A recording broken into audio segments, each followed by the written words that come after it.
Patay ang magpinsan na menor de edad sa isang sunog sa Barangay 2A sa Davao City. Batay sa investigasyon, na-trap sa loob ng bahay ang dalawang lalaki na edad 11 at 14.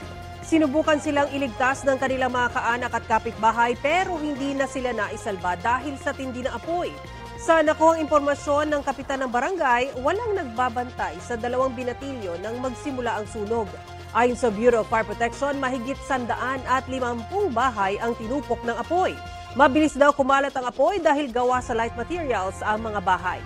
Iniimbestigahan pa ang sanhi nito.